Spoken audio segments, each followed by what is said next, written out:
La Nouvelle-Zélande se relève difficilement du choc, 3 jours après les 2 attaques terroristes contre 2 mosquées dans le sud du pays. Ce lundi, l'heure était toujours aux larmes et au recueillement. Des centaines de lycéens et de collégiens de Christchurch ont rendu hommage aux 50 victimes de ces tueries sans précédent dans le pays. De son côté, la coalition gouvernementale a confirmé un durcissement de la législation sur les armes. Les premières propositions sont imminentes. La première ministre a assuré que cette décision renforcera la sécurité dans le pays. Je donnerai plus de détails lorsque nous aurons reçu l'accord de principe auquel est parvenu notre cabinet aujourd'hui. Il y a encore quelques détails sur lesquels nous devons travailler. Nous ferons aussi vite que nous pourrons.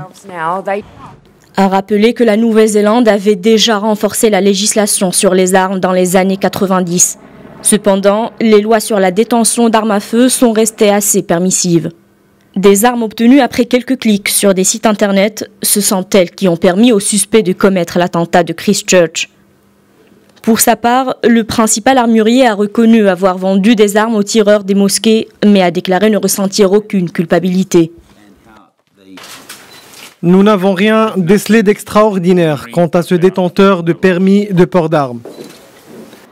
Fermées depuis vendredi dernier en raison du massacre, les mosquées de Christchurch pourraient rouvrir cette semaine.